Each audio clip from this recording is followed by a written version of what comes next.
On the morning of December 26, 2004, while most of America slept through a quiet winter Sunday, thousands of miles away in the Indian Ocean, the Earth itself cracked open beneath the sea floor, with a force so powerful it shifted the planet's axis, triggering one of the deadliest natural disasters in recorded history. And among the thousands of lives caught in its path was a 29-year-old American engineer named Daniel Lewis, who had traveled alone to Thailand for a short holiday after years of non-stop work, seeking nothing more than a few peaceful days by the ocean, unaware that within minutes his understanding of fear, survival, and human strength would be rewritten forever.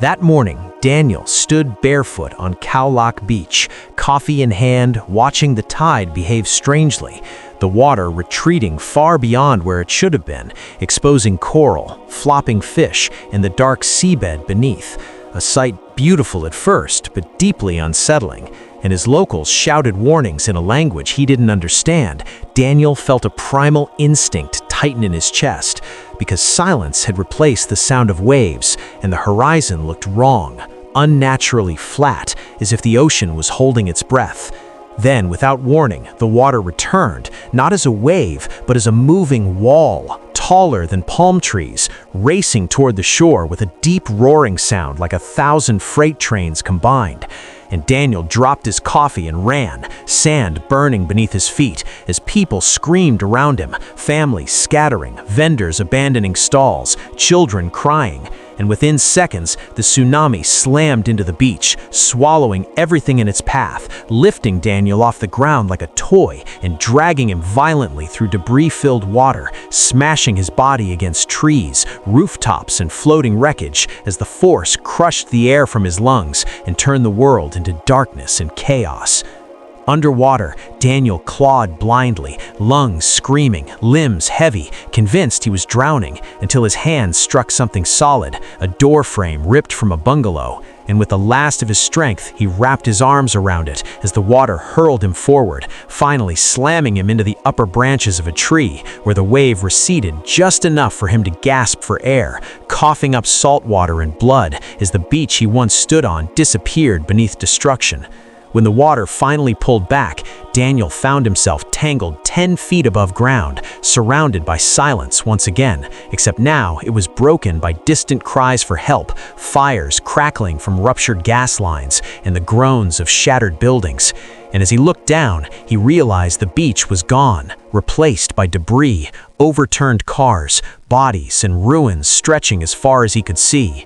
Injured, bleeding, and barely able to stand, Daniel climbed down and began moving through the devastation, stepping over wreckage, calling out to strangers, pulling survivors from tangled debris, helping a woman search for her missing child, carrying an elderly man whose leg was badly injured, ignoring his own pain as aftershock waves continued to surge inland, each one threatening to drag him back into the sea.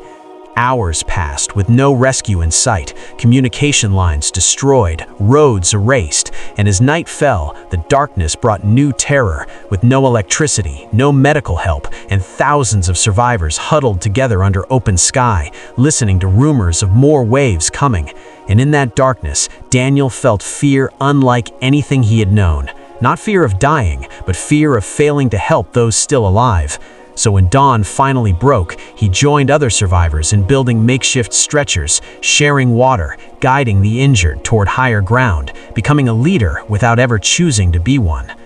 Days later, when international rescue teams finally arrived, Daniel was evacuated with broken ribs, deep cuts, and severe dehydration, but alive. And when he returned to the United States weeks later, reporters asked him the same question again and again: "How did you survive?" And Daniel always gave the same quiet answer, saying that survival wasn't about strength or luck, but about refusing to let fear make decisions for you.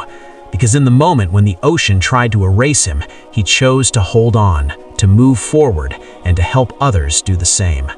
And today, his story stands as a reminder that even when nature shows its most terrifying power, the human will to survive and to protect one another can still rise higher than the waves.